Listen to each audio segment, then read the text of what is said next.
So I don't know how many of you have seen the recent NCRP report which came out a month ago. Within that, there is a chapter on childhood cancer.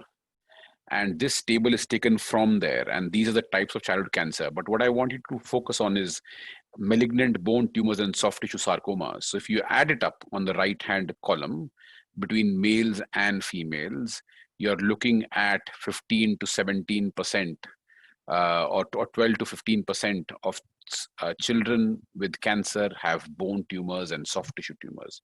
So it forms, 1/6 of our patients have these cancers. So they are a significant amount of the work which we do. If you take this age group slightly older, so go to 0 to 19 years old, because we know that the peak incidence of several of these cancers is happening after the age of 15, the proportion goes up to nearly 15 to 20%, right? So somewhere between 1/6 to 1/5 of our total body of work would be children and young adolescents with bone tumors and soft tissue tumors. Now, if we look at the outcomes of these cancers, and over here I have just shown you the outcomes of osteosarcoma, Ewing sarcoma, and rhabdomyosarcoma, and I'm showing you data from the US because we don't have this quality of data from the Indian context.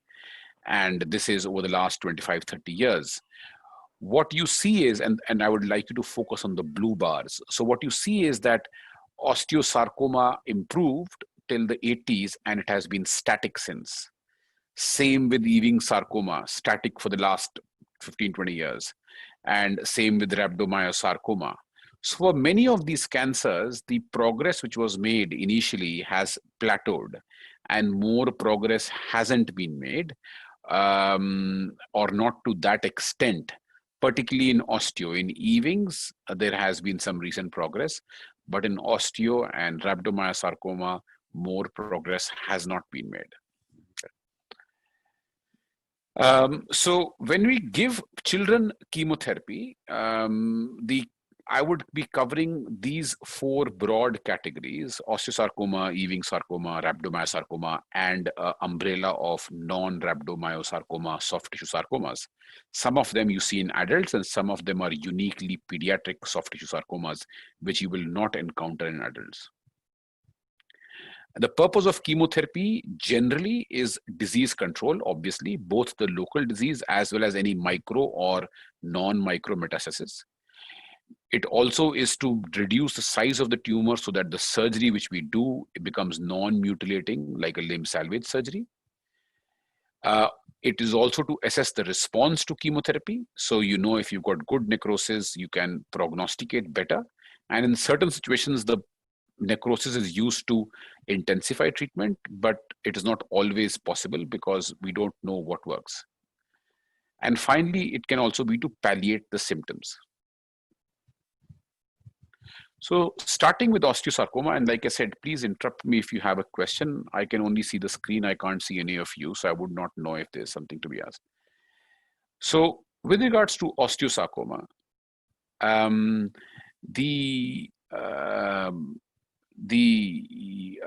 this graph I've shown you just before, that the outcome has plateaued, and the outcome in the 0 to 15 and 15 to 19 years is similar.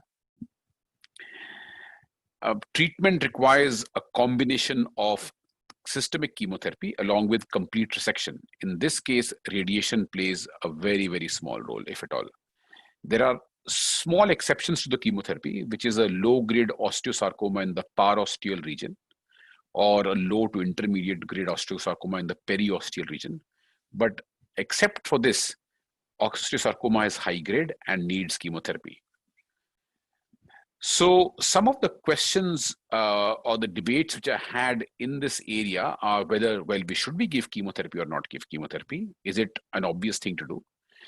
Should we give chemotherapy before surgery or not give before surgery? What are the chemotherapy agents?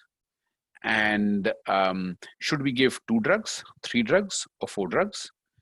And which chemotherapy regimen should we use? And what should we do when there is recurrence? Hang on, let me just see, why does this keep happening?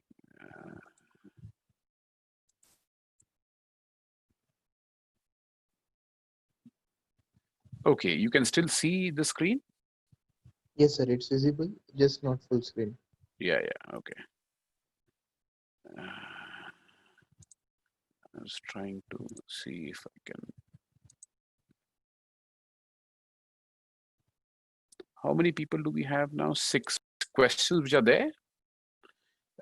Who would not like to give chemo?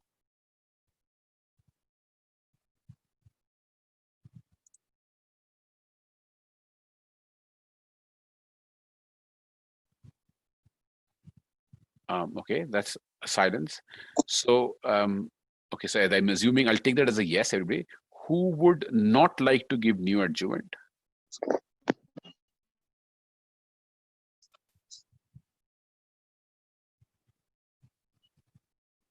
Okay, so let's think. That's everybody wants to give neoadjuvant. How many of you use 2 drugs to treat osteosarcoma?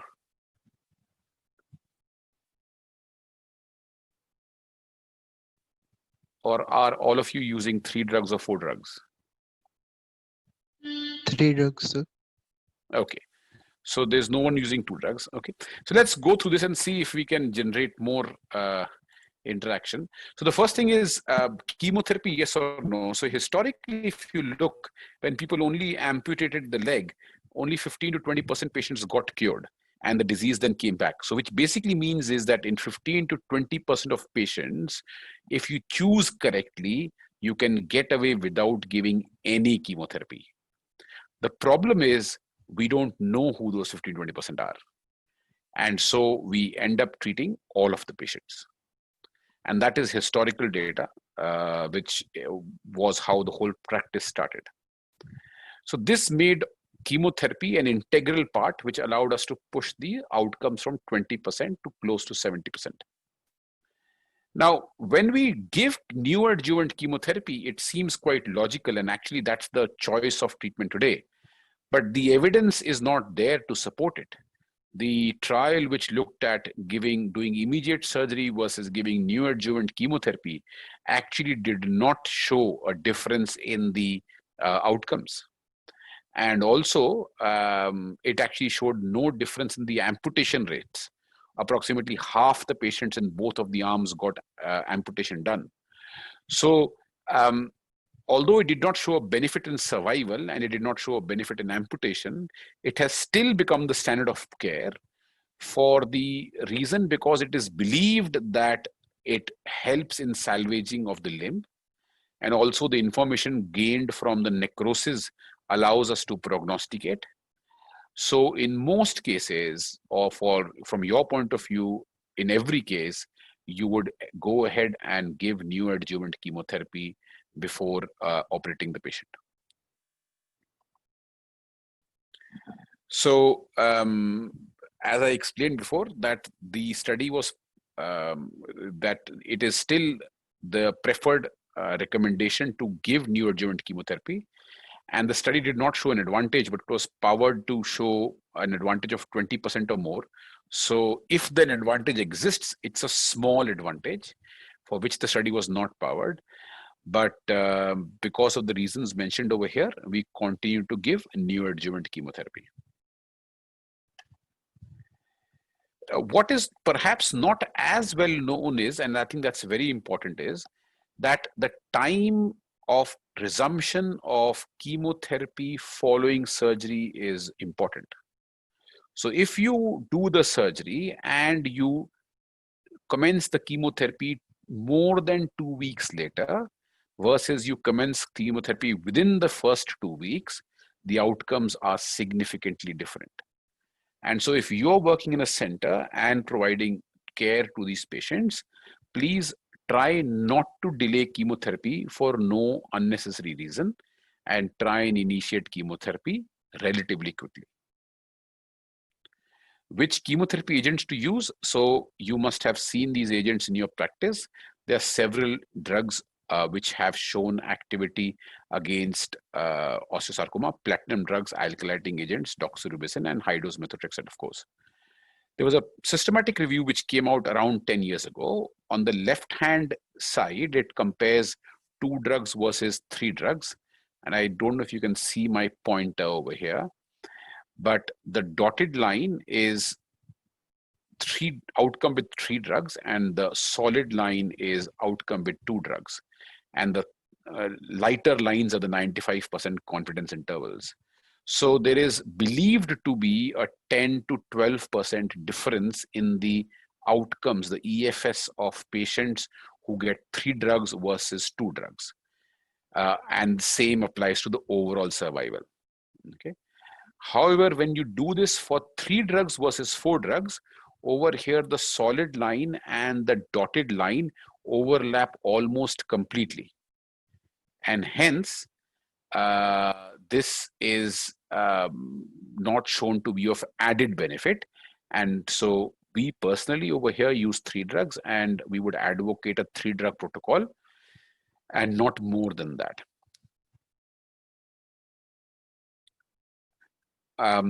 People have tried to add ifosfamide, and this is a study where they added ifosfamide. So if you see the graph, study arm A is, or drug A is without ifosfamide and drug B is with ifosfamide.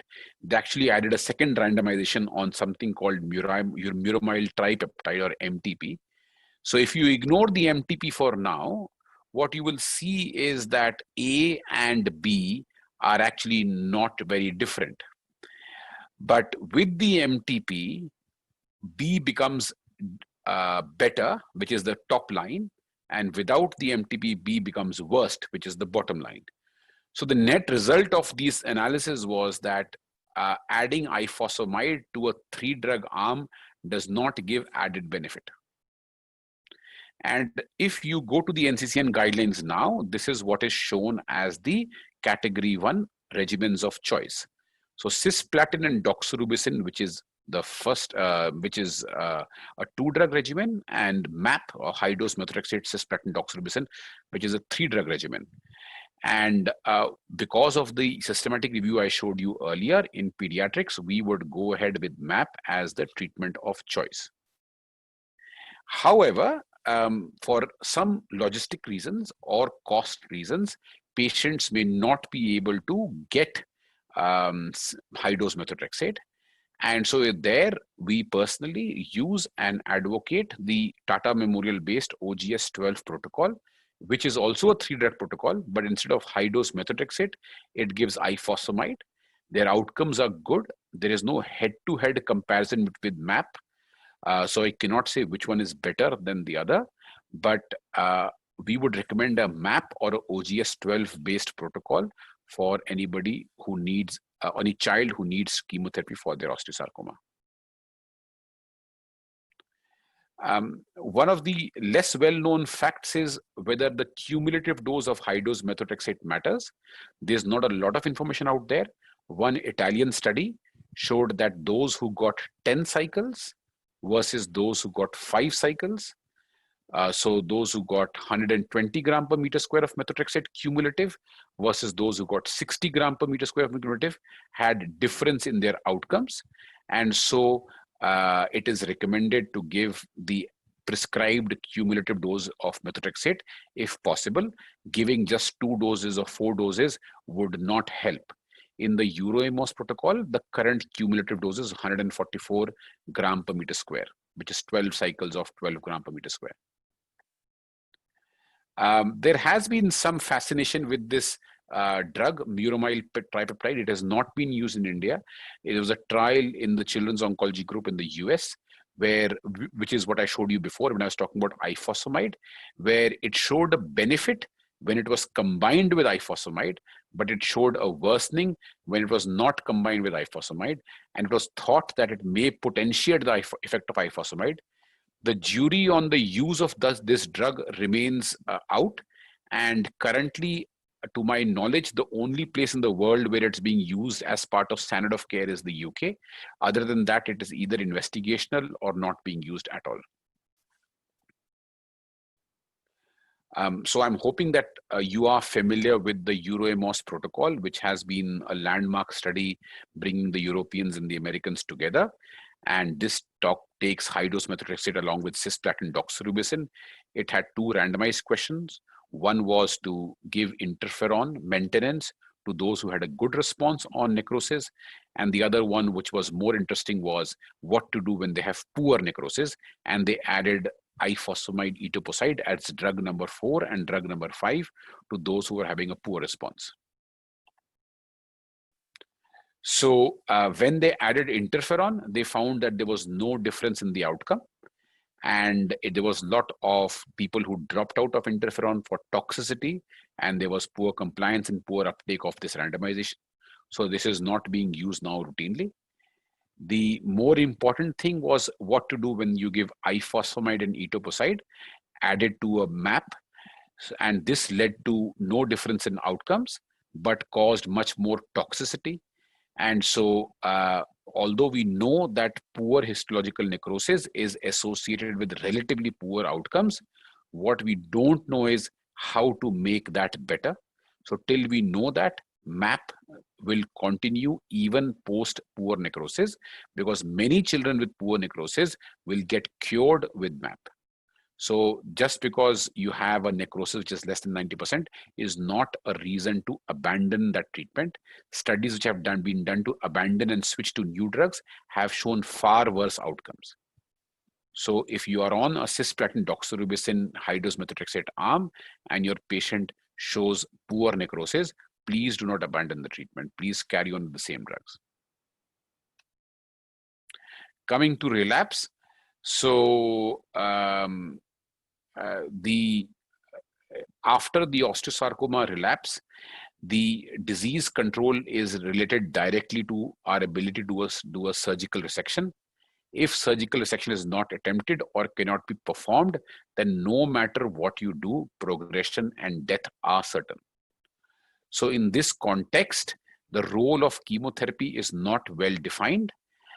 Some people use chemotherapy, some people do not use chemotherapy. When given, and there are several drugs mentioned over here in the NCCN guidelines, from ifos etoposide to regorafenib to sorafenib to cyclophosphamide topotecan, gemcitabine, etc. Whenever you give without getting surgical clearance, the intent would be palliative, and the benefit would be improved progression for a few weeks or a few months at the most, which in a pediatric context is not something which we get very excited about. But I know in adults, that is something which you are keen to have some improvement in progression-free survival. So that brings me to the end of the osteosarcoma. If you have any questions, any things you want to clarify, please go ahead and we can talk about it now. So when to give IAP and when to give MAP? It depends on your logistics. So IAP effectively is 7 months long. Sorry, IAP is 6 months long. It is 8 cycles of chemotherapy. The EUROMOS protocols is 7 months long. It is actually 6 cycles as well, but within 6 cycles, you have to come 3 different times. So it ends up being like 18 cycles of chemotherapy. So that's the first thing to consider, that the number of times you have to come to the hospital and the duration.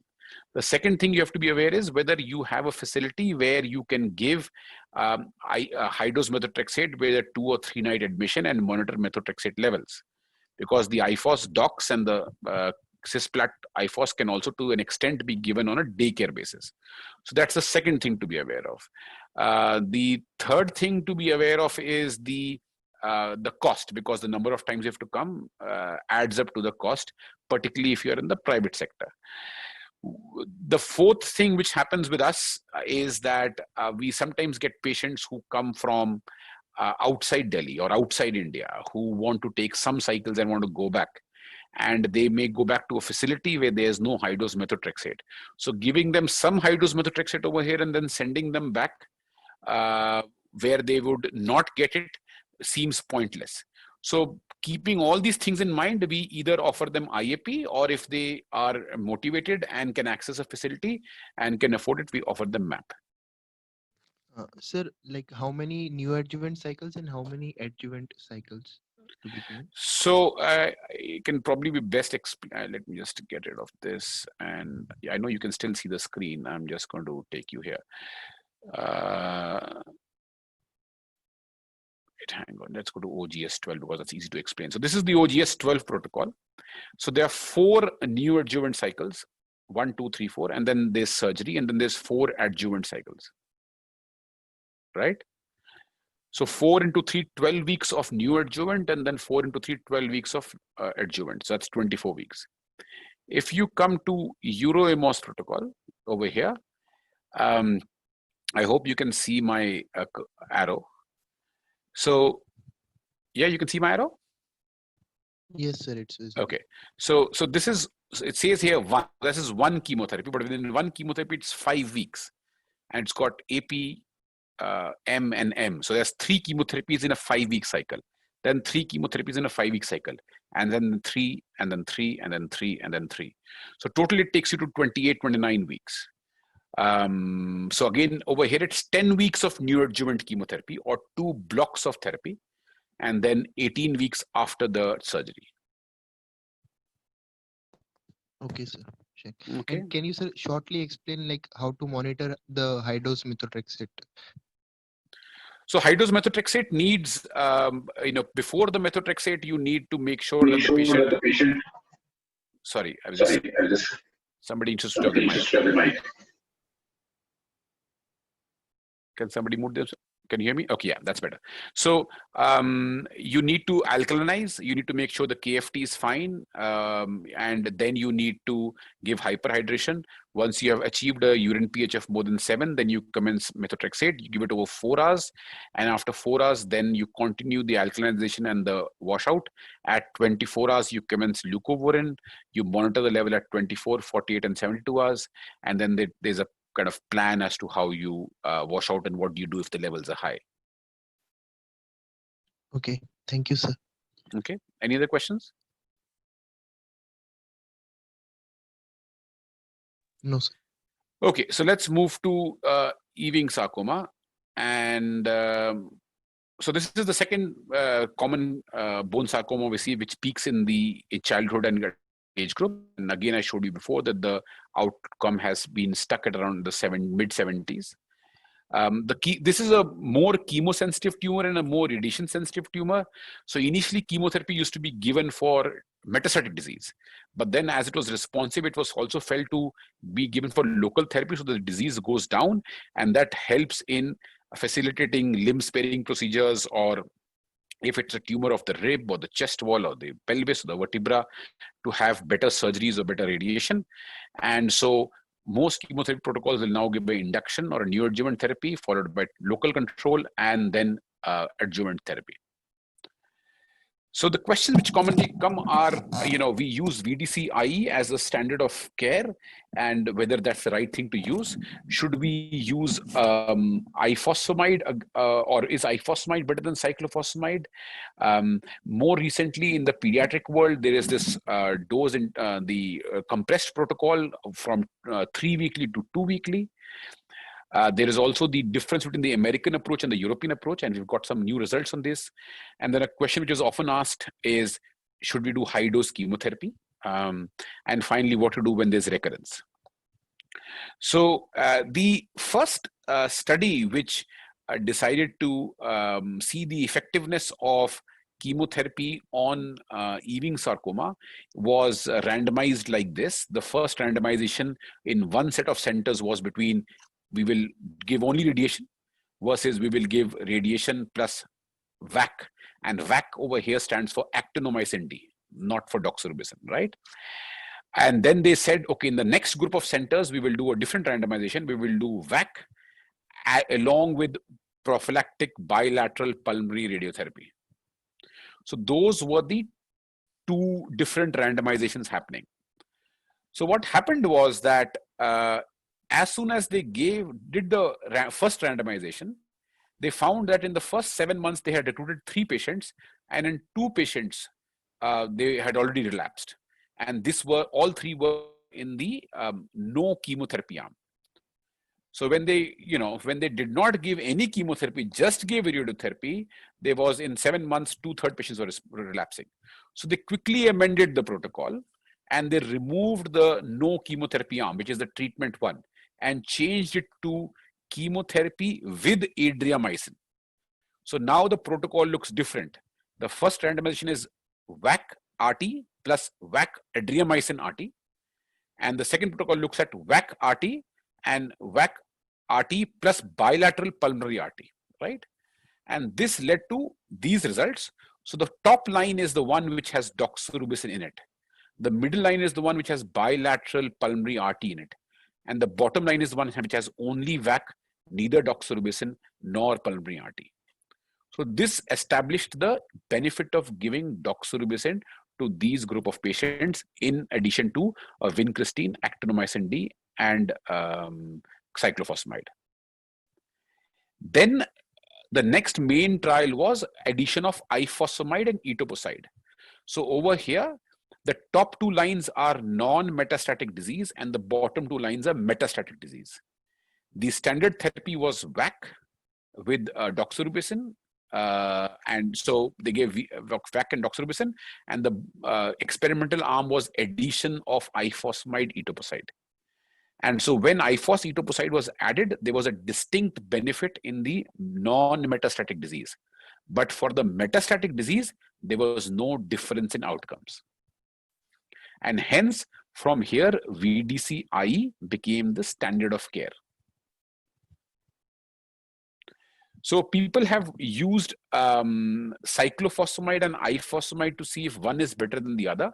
This is a slightly different backbone which uses VA-IA versus VA-CA, with V being vincristine, A being actinomycin D, C being cyclophosphamide, I being ifosfamide, and A being adriamycin. And what they found was that there was no difference between VA-IA and VA-CA.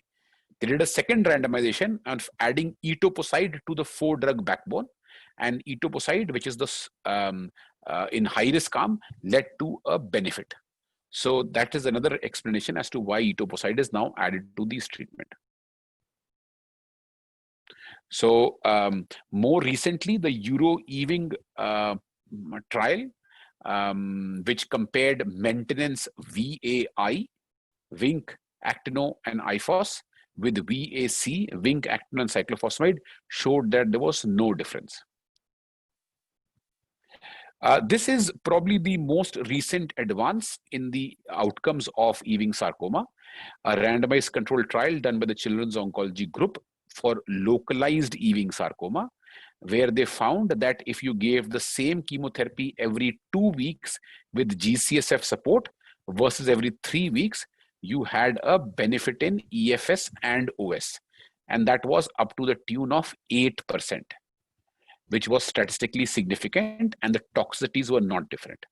And this is what we are doing at our center now. We aim to give 2-weekly chemotherapy wherever possible. Now, you may or may not be familiar with the differences in the American and the European approach. So the COG protocols have consistently used VDC alternating with IE. The European protocols have used vincristine doxorubicin along with an alkylating agent like cyclophosphamide or ifosfamide, along with a 4th drug called etoposide. And so this is also called the wide chemo. So they give a wide induction, and then after that, they bring in maintenance therapy. So the most recent trial called the EURO-EVING 2000 trial, which is still not published, this is an abstract, I think, is looking at 2 questions. Is a European backbone better than an American backbone? And is zoldronic acid as a maintenance better in improving outcomes? So we don't have the answer for the second randomization, but the first randomization has shown that after a median follow-up of 1.7 years, the VDC-IE strategy was a better strategy and clinically significant, and hence this randomization has now been stopped, and even in the European protocols, VDC-IE is being used as the standard of care. This VDC-IE is every 2 weeks VDC-IE, not every 3 weeks VDC-IE. The other question, which is very relevant, is the role of high-dose chemotherapy. And this is the schema of the previous EURO-EVING protocol, which is the EURO-EVING 99 protocol. I'll take you through this scheme if you are not used to this. So in the first instance, you have 6 cycles of wide, which is what I told you about recently. and then you go ahead and have surgery. Then if you are a good risk disease, which is a small volume, no metastasis, etc., then you get randomized into R1, which is a Y versus VAC. But if you are a bad risk disease, like a poor necrosis, large volume, or lung metastasis, you get randomized in R2 between autologous transplant with Boumel conditioning or 7 cycles of maintenance chemotherapy. So this is the first study which has tried to randomize transplant versus chemotherapy in Ewing sarcoma to see if that led to an improvement. And it has shown mixed results. So what it has done is, I'll just go back one slide. It has divided so I'm talking about R2 only, right? So within R2, it has divided them into 2 groups. One are those who are localized, but have large volume and are poor responders, so less than 90% necrosis. And the other is those who have lung mets. So when you look at the result for those who are localized, not the metastatic disease, you find that there is a difference and a benefit of doing a transplant in these patients. So in a patient with localized Ewing sarcoma who has large volume and poor necrosis, when they were given autologous transplant, they did better. However, when you look at those who have pulmonary mets, they did not do better. Both treatments were equally effective. When they have further looked at this data, particularly this part, they have concluded that the wide chemotherapy given as a neoadjuvant chemotherapy was not intense, and if we had used the VDC-IE arm, then the advantage of Boumel would have gone away. So the net conclusion of all this is that as of today, chemotherapy remains the standard of care even in metastatic disease and poor necrosis disease, and going to an autologous transplant does not offer an added advantage. There is data to suggest that adding topotecan is potentially beneficial, and the current ongoing COG trial is randomizing patients between VDC-IE versus adding topotecan and removing doxorubicin for some of the cycles. This study is still ongoing, so we do not have any data on this yet. So the choice of chemotherapy would be VDC-IE as a first-line therapy. The benefit is there in localized disease. It has not shown added benefit in metastatic disease. So it depends on what you would want to use. We don't know what is better for metastatic disease. In pediatrics, definitely a 2-weekly regimen is got us 8% advantage than a 3-weekly regimen. If the disease recurs, then the treatment depends on site and previous treatment received and patient considerations, and there's no standardized second-line treatment. There are several drugs which have been tried: topotecan, cyclophosphamide, irinotecan, temozolomide, gemcitabine, docetaxel, and high-dose ifosfamide. Myeloablative therapy has also been tried in this context, but has not shown to be superior. This is again the recommendations on second-line therapy in the NCCN guidelines. And again, there is no one single preferred therapy. There is an ongoing study called the RECUR study, which is an international randomized controlled trial for chemotherapy for recurrent and primary refractory Ewing sarcoma. They have randomized patients into 4 arms, and they are giving these 4 drugs: topotecan, cyclo, irinotecan, temozolomide, gemcitabine, docetaxel, and high-dose ifosfamide. The results just this year in the ASCO, the first interim analysis was done, and what they found was that the gemcitabine docetaxel arm was inferior to the other 3 arms. So that randomization has stopped, but the other 3 arms randomization continues, and so we don't know which of the remaining 3 would turn out to be the most effective treatment. There are other investigational therapies like monoclonal antibodies against insulin-like growth factor 1 receptor, as well as immunotherapy with CAR T cells or pembrolizumab, nivolumab, etc. But all of these remain anecdotes and case reports, and overall no sustained benefit has been seen. So that brings me to the end of Ewing sarcoma. If there are any questions, please feel free to ask them.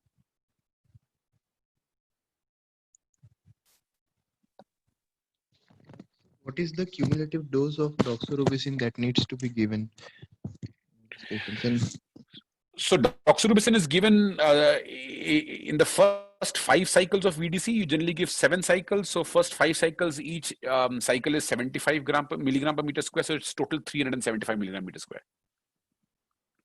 And sir, what is the safe dose that can be given, like maximum safe dose that could be given? Well, there is no safe dose, but we know from data that there is a jump of cardiac toxicity at a cumulative dose of around 300 milligram per meter square, and a second jump at around 450 milligram per meter square. So if you look at the the chemotherapy protocols where there's a lot of anthracyclines, like an AML protocol or a sarcoma protocol. They generally give I think a hepatoblastoma protocol. They would generally give doxorubicin somewhere between the range of 300. None of the protocols gives it over 450. So they have protocols which go up to 375, maybe up to 400. But again, if you think of patients relapsing, for example, if a patient of AML would relapse, you would then give them anthracyclines again. So there are certain situations you would expose them to more than what you would like to give. But frontline treatment, most protocols like leukemia protocol, Wilms protocol, etc., would try and limit the anthracyclines to 100 to 200 milligram meter square. For more intense therapies like sarcoma and AML, where there is a higher value with doxorubicin or anthracyclines, you would push up to 300, 350, 375 milligram meter square, but probably draw the line before around 400 milligram meter square. Okay, thank you, sir. And when to use doxorubicin and when to use dactinomycin? The current protocol doesn't use dactinomycin. So VDC-IE doesn't use dactinomycin. Dactinomycin is used now mainly in rhabdomyosarcoma or in Wilms tumor. But if you look at the previous protocols, what they used to do is, and some protocols still do, is that they would give, suppose you give only VDC or VAC, right?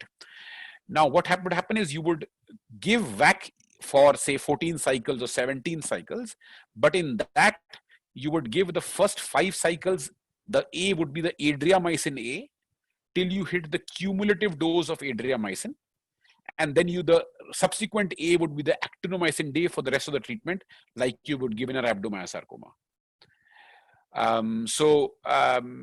The protocol which we use doesn't use actinomycin D, but some protocols would replace doxorubicin after first 5 cycles with actinomycin D. Okay, thank you, sir. And there is question by Dr. Parag. Can we use lipodox, and how to use doxorubicin in recurrent sarcoma of? I personally, I just saw there were some chat questions. I personally haven't used lipodox. I don't know of pediatric protocols where lipodox is used. Once the patient relapses, then as I was showing you in the, hang on, let me just open this. In the protocol, the second line therapies over here, you would see that doxorubicin or any anthracycline is not mentioned. So it's a combination of an alkylating agent with some other drug. So the cumulative doxorubicin dose would not happen here.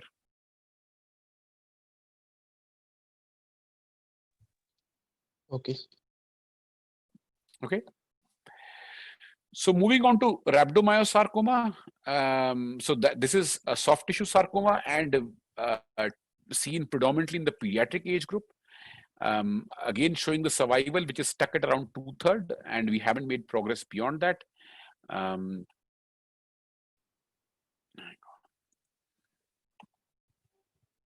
Okay. So all children with rhabdomyosarcoma require multi-modality treatment, which includes surgery and or radiation, as well as chemotherapy. In this case, you can do upfront surgical resection as long as it does not cause disfigurement, functional compromise, or organ dysfunction.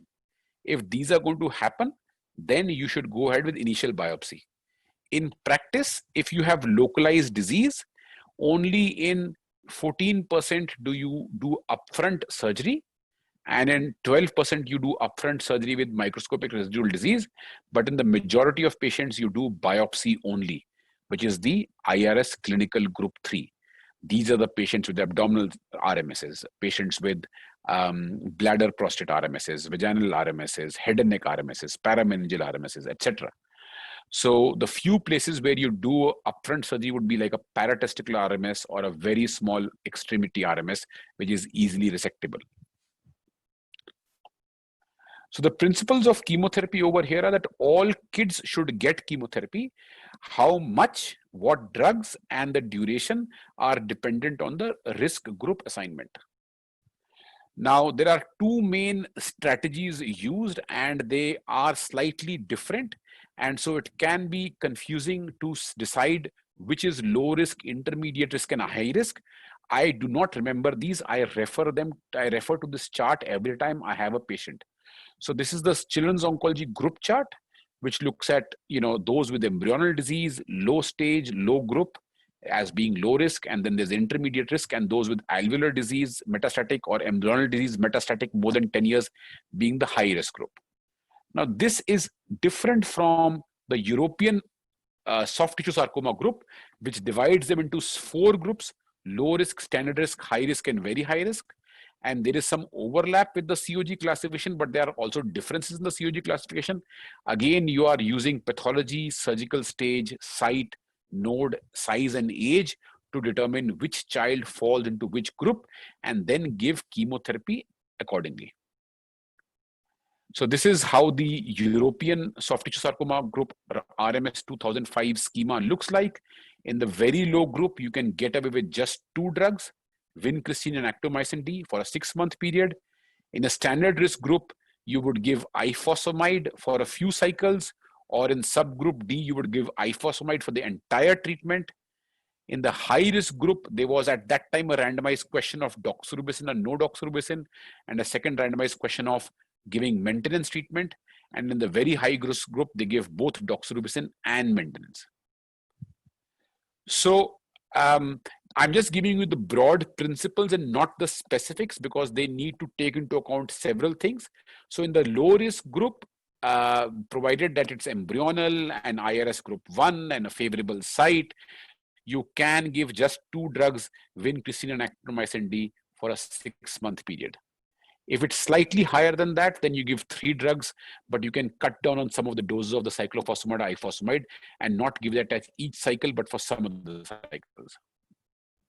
In an intermediate risk group, the 3-drug regime of vincristine, actomycin D, and cyclophosphamide or ifosfamide remains the standard of care, and this will be given depending on the protocol between 6 to 10 months.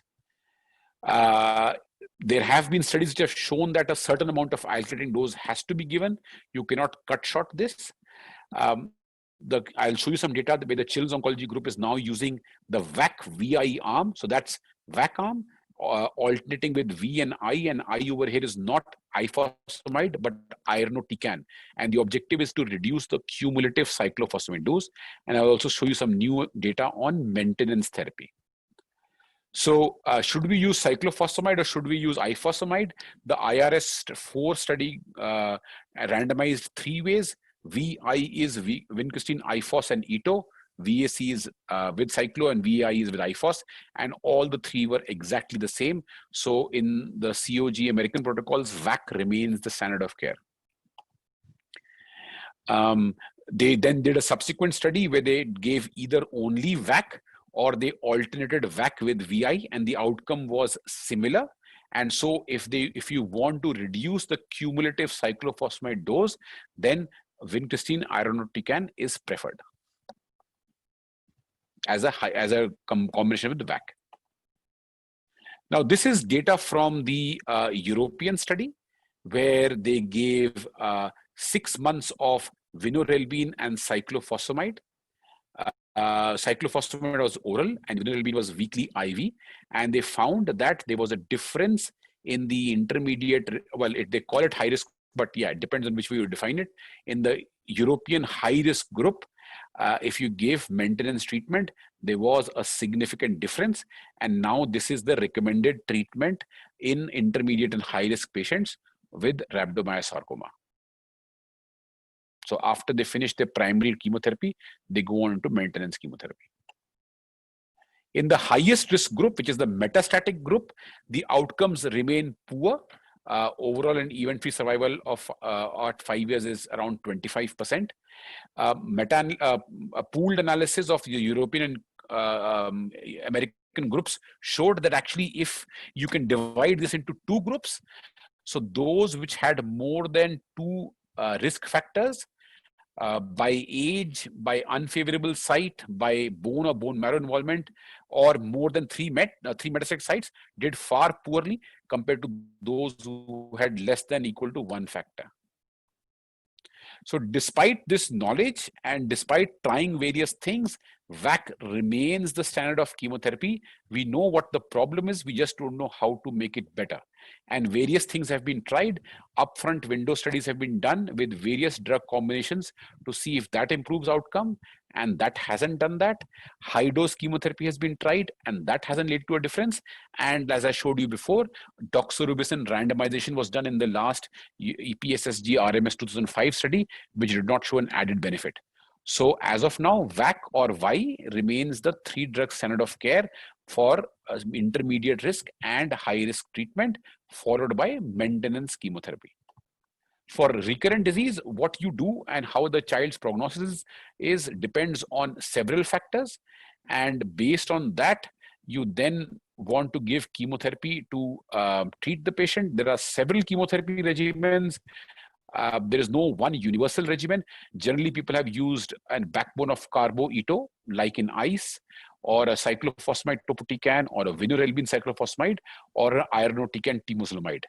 Currently, the Europeans like to use vincristine, irinotecan, and temozolomide, while the Americans are using temsirolimus along with cyclophosphamide and vinorelbine. Again, autologous bone marrow transplant has shown to be of no benefit.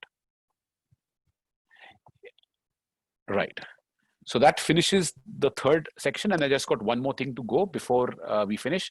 So if you have any questions on rhabdomyosarcoma, you can please ask now. Sir, the risk stratification, is it now on the basis of fusion status? Correct. So that is quite appropriate question. So now there is no longer the use of the word embryonal or alveolar. It is now fusion positive and fusion negative rhabdomyosarcoma. We do PAX3 and PAX7 testing in our patients. And if they are positive, then they are high risk. And if they are negative, then they are on the low risk side. So no intermediate risk, only two groups? Sir? No. So if you go to the risk, so there is the risk stratification involves 5-6 different things. The histology is only one of them, right? So what you're talking about is the pathology. So pathology previously used to be embryonal as favorable and alveolar as unfavorable. Now it is fusion positive as unfavorable and fusion negative as favorable. It still has to take into account all the other things: the site, the node, the metastasis, the age, the size, the IRS group. So once you do all that, the risk groups are still 3 or 4, depending on whichever protocol you use. The refinement is only in the pathology. Okay, sir.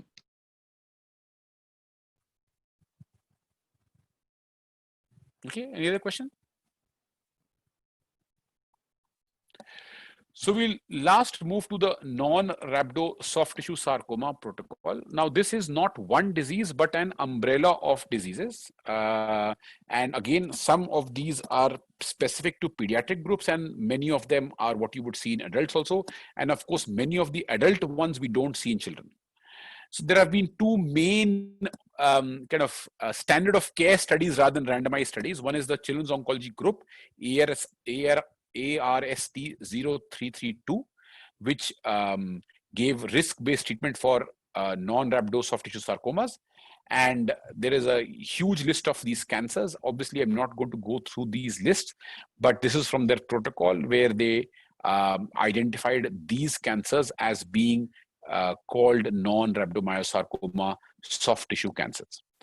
So their schema was like this, that if it is a non-metastatic disease and a low-grade disease and is resected completely, then it is low risk and you can observe, right?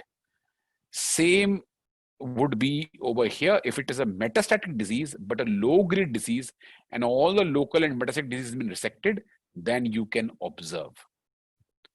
The other arm is when it's a non-metastatic disease, it's a high-grade disease, but it is less than 5 centimeter and the margins are positive, then you would add radiation to it.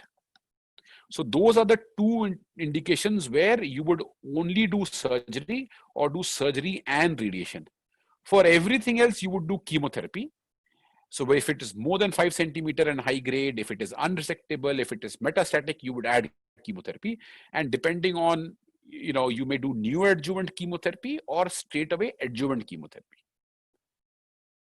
So the treatment which they are using or the chemotherapy which they are using is ifosfamide doxorubicin. And there are slight variations with regards to the, whether you use 6 cycles or 5 cycles or whatever, but they are, or you're using it as adjuvant and neoadjuvant, but essentially you have total of 6 cycles of ifosfamide and 5 cycles of doxorubicin in the children's oncology group arm. And with that study, they were able to show that in the low risk group, you have a 96% 5-year overall survival and almost a 90% 5-year EFS. In the intermediate, it's close to 80% overall survival, and a high risk group, it's close to 35% overall survival. The second major study group is the European group. They also have a similar standard of care protocol. They also have done something similar. Synovial sarcoma is one group, adult type soft tissue sarcomas are the other group, and then they have a number of other histotypes for which there are some specific recommendations. And again, their treatment is broadly similar. So if you are upfront surgery done less than 5 centimeter, it's surgery only. If it is less than upfront, the upfront surgery is got positive margins, then you add radiation. And of course, it's more than 5 centimeter, then you, or it is nodal disease, you would give ifosfamide and doxorubicin. The doses are slightly different. Same with adult type soft tissue sarcoma. Again, I'm not going to the specifics, but you should understand the broad principles, where if it's low grade and small size, surgery only. If it's low grade or intermediate grade, but more than 5 centimeter, resection is good, then you can add radiation. But anything other than that, please add chemotherapy as well. And the chemotherapy agent remains ifos-dox. A number of these drugs have been explored in adult soft tissue sarcomas, but they haven't been explored in pediatrics. So they are not employed in frontline care. There are a few specific tumors I wanted to talk about. One of them is desmoid type fibromatosis, which we tend to see a fair amount of. And that's because it doesn't kill the people, but it keeps coming back. And so patients often shop around going to different hospitals, and they have multiple interventions done. So in the past, people would attempt surgery and then offer radiation if the margins are positive. Increasingly, the surgery is becoming uncommon. Upfront drug therapy or chemotherapy is becoming the standard of care. The goal is not to go into CR or PR. If you are able to achieve stable disease, that is also an acceptable goal. So several chemotherapy agents have been tried, methotrexate, vinblastine being the most popular, and then some other oral drugs like NSAIDs and tamoxifen have been tried. There is more excitement recently about the 2 randomized controlled trials, which in fact are the only 2 randomized controlled trials in this disease group, which have been done in adults though, not in children, where they have used either sorafenib against placebo or pazopanib against vinblastine methotrexate, and showed that at 6 months and 12 months, the outcomes are far more superior. For dermatofibrosarcoma protuberans, which cannot be resected, it has a translocation which is associated with the PDGFR-B gene, which makes it amenable to imatinib therapy. Inflammatory myofibroblastic tumor, wherever possible, surgery remains the treatment of choice. But if surgery is not possible because of the location, or it is progressing because of partial resection, then you can offer steroid therapy, chemotherapy, and in 50% of the cases, they will, because they express ALK, you can use ALK inhibitors. Something which is very unique to pediatrics is a congenital infantile fibrosarcoma, can be diagnosed at birth or shortly after that.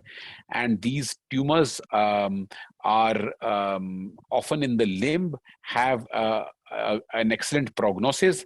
Complete resection is curative in most patients, but because of a large tumor, it often would mean amputation in an infant, which would be unacceptable to most, and hence chemotherapy is given. They're also very chemosensitive, and with chemotherapy, they can cause, you can have a more conservative surgery. And because they are exceptionally chemosensitive and they are very young children, you can get away without giving alkylating agents and without giving anthracyclines, and leaving them for salvage therapy. So something like vincristine actinomycin D alone may be adequate.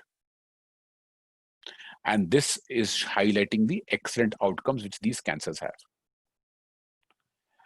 There are some patients in which surgery alone, like the group 1 and group 2, is adequate. And chemotherapy is left for those in whom a salvage needs to be done. But this is a very small number. Most patients are in group 3, so they need chemotherapy and then a more conservative surgery. A desmoplastic small round cell tumor affects children and young adults, predominantly in the abdomen with widespread abdominal involvement. It is a bad disease. Overall prognosis is extremely poor. There's no standard approach. VDCIE, like in Ewing sarcoma, is the preferred approach, but the only way to cure is complete resection after surgery to be clear of every disease which is visualized on surgery. Some people have tried HIPEC in these patients, but that is investigational because the results have been mixed. Coming to rhabdoid tumors, these are tumors which we see in the very young. In the brain, they are called rhabdoid tumors of the brain, or atypical teratoid rhabdoid tumors. And they can also happen in the kidney, they can happen in soft tissue, they can happen in the liver, they can be an inherited gene as well. So they are very aggressive. Chemotherapy is used. There's no single regimen, but the chemotherapies are more aggressive than the standard soft tissue sarcoma treatment with carboplatin, doxorubicin, etoposide, etc. But despite all of this, outcomes remain poor. So that brings me to the end of this. I'm happy to take any questions about NRSTS or anything else overall. So thank you for your time. Thank you so much, sir. It was indeed a wonderful lecture. If there are any questions, please unmute and ask.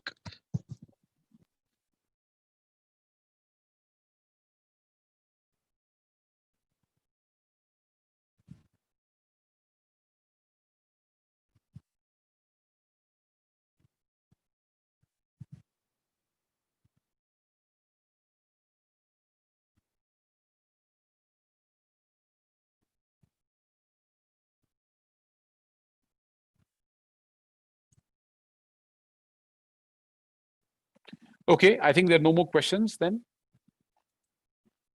Sure, sir. So Thank you so much. We are really thankful to you, sir, for spending your precious time, sir, and wish you a happy Teachers' Day, sir. Thank you so much. Thank you. Thank you. Thank you, Navneet. Bye. Thanks.